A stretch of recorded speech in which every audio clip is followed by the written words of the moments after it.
कदीम ज़माने की बात है, जब न बिजली थी, न मशीनें, न बाजारों की चमक दमक और न ही लोगों में आज जैसा जाओ जलाल।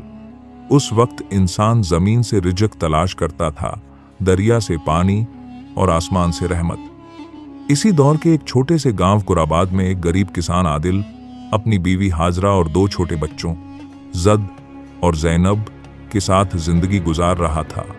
इसकी झोपड़ी कच्चे गारे और घास फूस से बनी थी। छत से बारिश के पानी के कतरे टपकते तो जमीन पर रखे पुराने बर्तनों में जमा हो जाते। आदिल की जमीन बंजर हो चुकी थी।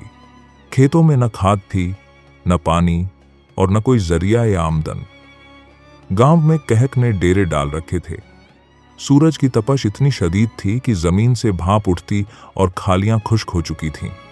दिन में हवा रुक जाती और रात को बच्चे भूख से सिसकियां लेते। हाजरा अक्सर रातों को जागती, बच्चों के सिरों पर हाथ फेरती और आहिस्ता आहिस्ता आंसू बहाती। एक रात जब जद ने भूख के मारे मां की गोद में बेहोशी की हालत इख्तियार कर ली तो आदिल ने आसमान की तरफ देखा। अपने पुराने कपड़ों में लिपटे वजूद को उठाया और बीवी से कहा, हाजरा, मैं तुलुए आफताब से पहले इस देश को छोड़कर निकल जाऊंगा। शायद किसी और बस्ती में रिज़्क़-ए हलाल मेरा मुंतजिर हो। सुबह होने से पहले आदिल ने कुछ खुश्क रोटियां, थोड़ा सा पानी और अपने बाप का दिया हुआ खंजर बांधा, बच्चों को चूमा और बीवी से वादा किया कि जब तक रिज़्क़ का दरवाज़ा न खुल जाए वापस नहीं आएगा। फिर रेत और पत्थरों से भरे रास्ते पर निकल पड़ा। रास्ते में उसे कई काफिले मिले, कुछ ताजिर, कुछ मुसाफिर, मगर सबके दिलों में खुदगर्जी की दीवारें थीं। आदिल ने हर किसी से मजदूरी मांगी, मेहनत की, दरख्वास्त की, लेकिन सोने के खरीदार मेहनत की कदर करने वाले न मिले। एक दिन जब वह प्यास से निढाल, जिस्म झुलसा हुआ, एक चट्टान के साए तले बेहोश पड़ा था, एक सफेदपोश दरवेश नमूदार हुआ। उसके हाथ में लकड़ी का आसा था, चेहरे पर नूर और आंखों में अजीब सुकून। उसने आदिल को पानी पिलाया, माथे पर हाथ रखा और कहा, ऐ मुसाफिर, याद रख, जो रिज़्क़ तू तलाश कर रहा है वह सिर्फ पेट के लिए नहीं, दिल और नीयत के लिए भी है। तेरा रास्ता तवील है, लेकिन अगर नीयत सच्ची है तो मंजिल दूर नहीं। आदिल ने दरवेश का शुक्रिया अदा किया और अगले दिन सफर दोबारा शुरू किया। कई दिन गुजर गए। वह पहाड़ों के दरमियान से गुजरा, रेगिस्तानों की खाक छानी, वादियों में रातें गुजारी। एक दिन वह फजर नगर नामी बस्ती में पहुंचा, जहां खेत हरे भरे, दरिया पानी से लबरेज और लोग हंसते मुस्कुराते थे। आदिल ने यहां एक जमींदार से काम मांगा। उसने उसे जमीन पर मजदूरी दे दी।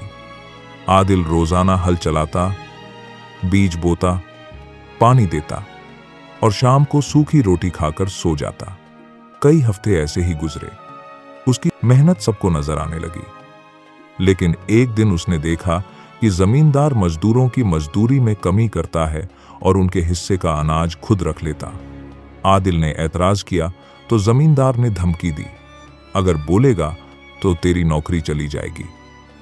आदिल ने फैसला किया कि वह जुल्म का हिस्सा नहीं बनेगा। उसने काम छोड़ा और अगले दिन दोबारा सफर शुरू किया। इस बार वह पहाड़ी इलाके की तरफ बढ़ा, जहां एक पुरानी खानकाह मिली जिसमें दरवेश, फकीर और इल्म के मुतलाशी नौजवान रहते थे। आदिल ने सफाई, पानी भरने और दूसरे कामों की पेशकश की। बुजुर्ग शेख ने उसकी हालत देखकर उसे जगह दी। यहां उसे खाना, रिहाइश और रूहानी सुकून मिला। शेख ने एक दिन पूछा, ऐ आदिल, तुम यहां क्यों आए हो? आदिल ने कहा, मैं सिर्फ इतना चाहता हूं कि अपने बच्चों को हलाल का लुक्मा दूं, ऐसा रिज़्क़ जो किसी के हक में कमी न करे, जो झूठ, सूद, जुल्म से आलूदा ना हो। शेख ने मुस्कुराकर कहा, यही तो सबसे बड़ी इबादत है। आदिल ने खानकाह में महीनों गुजारे। इस दौरान एक दिन कुछ डाकू खानकाह पर हमला आवर हुए। वो कीमती किताबें और सामान लूटना चाहते थे। आदिल ने अपनी जान की परवाह किए बगैर उनका सामना किया। खंजर से एक को जख्मी किया, बाकी भाग गए। सबने उसकी बहादुरी की दाद दी। शेख ने उसे गले लगाया और कहा, तुमने अपने रिज़्क़ की कीमत अपनी जान से अदा की, अब अल्लाह तुम्हें नवाजेगा। आदिल ने अगले दिन इजाजत ली और दोबारा सफर शुरू किया। अब उसके दिल में यकीन था, खौफ नहीं। वह एक दिन मुसफ़ा नगर नामी बस्ती में पहुंचा, जो खुशहाल और पुरअमन थी। यहाँ के ताजिर नेक और ईमानदार थे। आदिल ने एक ताजिर से अपनी कहानी बयान की। वह मुतासिर होकर उसे अपने खजूर के बागात का निगरान बना गया। आदिल ने मेहनत, दयानत और सुकून से काम किया, तनख्वाह बढ़ा दी और इज्जत दी। अब आदिल ने कासिद के जरिए हाजरा को पैगाम भेजा, मेरे बच्चों को लेकर यहाँ आ जाओ, अल्लाह ने रिज़्क़ अता किया है, अब हम सब एक साथ रहेंगे। चंद हफ्तों बाद हाजरा और बच्चे ऊंट पर सवार बस्ती पहुंचे। आदिल ने उन्हें देखा तो आंखों से आंसू जारी हो गए। वह सजदे में गिर गया, अपने बच्चों को बाहों में भरा, हाजरा को अपनी मेहनत की दास्तान सुनाई और रात भर शुक्र अदा करता रहा। अब वह बस्ती में रिज़्क़ भी पाता, इज्जत भी और दिल का सुकून भी। मगर अभी कहानी मुकम्मल नहीं हुई थी। असल इम्तिहान अभी बाकी था। मुसफ़ा नगर में आदिल को वह मकाम मिल गया था जिसके लिए उसने सैकड़ों मील की खाक छानी, प्यास भूख सही और अपनी जान को खतरे में डाला। अब वह खजूर के बाग का निगरान था।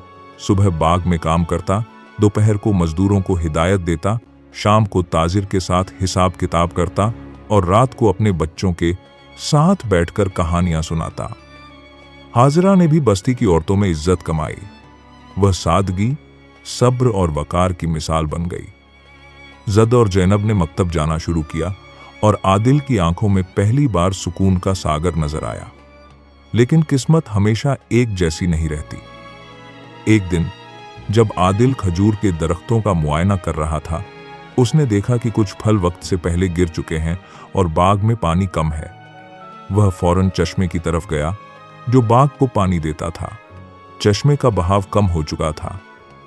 अगले दिन पूरी बस्ती में खबर फैल गई कि पहाड़ों से आने वाला पानी का मंबा किसी ने बंद कर दिया है। ताजिर परेशान हो गया। बस्ती के लोग फिक्रमंद हो गए।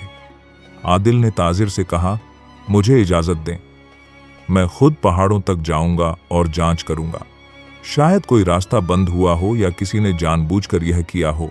ताजिर ने इजाजत दी। आदिल ने 2 मजदूरों के साथ सफर शुरू किया। पहाड़ के दामन में पहुंचने पर उसे पता चला कि पहाड़ी कबाइल ने चश्मे का रुख मोड़ दिया है ताकि वह अपनी जमीनें सैराब कर सकें। आदिल ने उनके सरदार से मुलाकात की और बड़े अदब से कहा, हम मुसफ़ा नगर के बासी हैं, हम आपके दुश्मन नहीं, लेकिन यह पानी सदियों से हमारे खेतों को सैराब करता आया है, हमें महरूम न करें। सरदार सख्त लहजे में बोला, यह जमीन अब हमारी है, पानी भी हमारा। अगर तुम्हें अपनी बस्ती बचानी है तो सौदा करना होगा।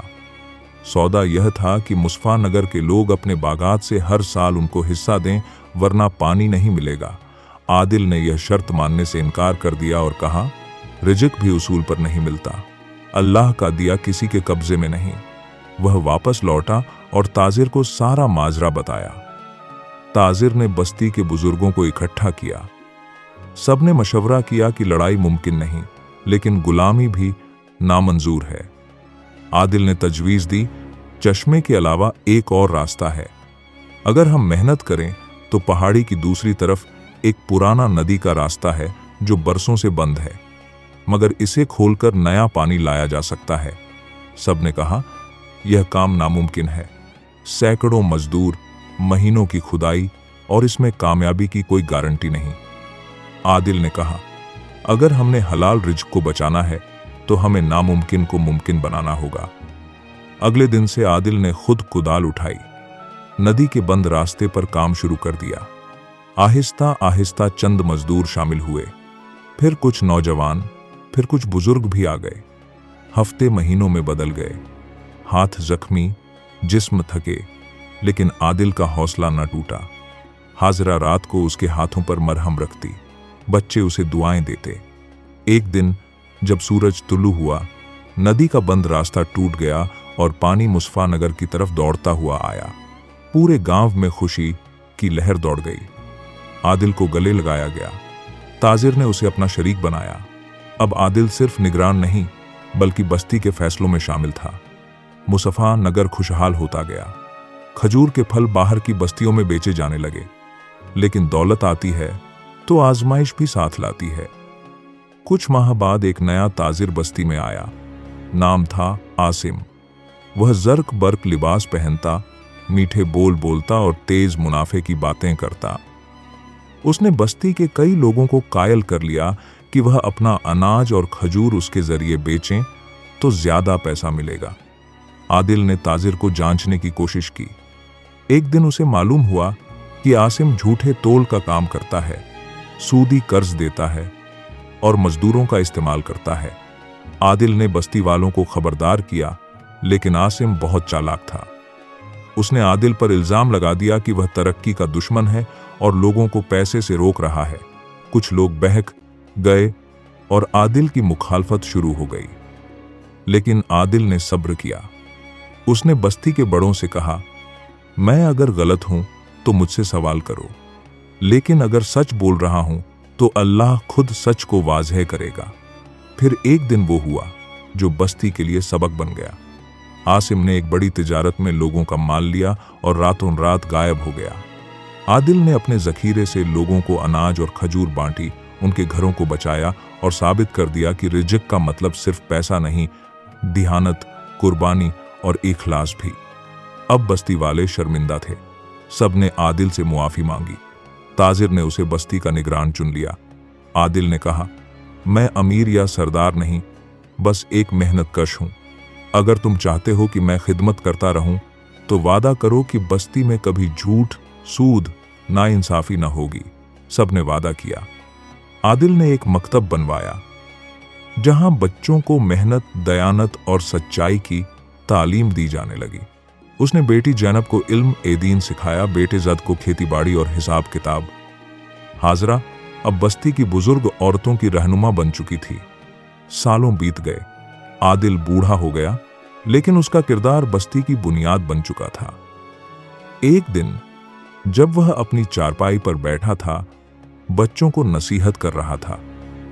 उसने कहा, मेरे बच्चों, रिज़्क़ हमेशा अल्लाह देता है, मगर वह देखता है कि तुम उसके लिए कितना सब्र करते हो, कितना सच बोलते हो और कितना जुल्म का इनकार करते हो।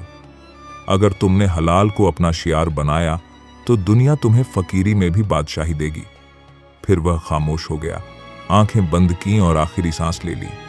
बस्ती वालों ने उसके जनाजे को उठाया, उसके हाथों लगाए गए खजूर के दरख्तों के साए में दफन किया और उसके नाम से मकतब, बाग और मस्जिद को मंसूब किया।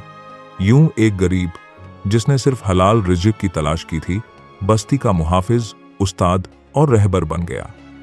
उसकी जिंदगी इस बात का सबूत थी कि असल रिज़्क़ वह होता है जो दिल को सुकून दे और अल्लाह को राज़ी करे।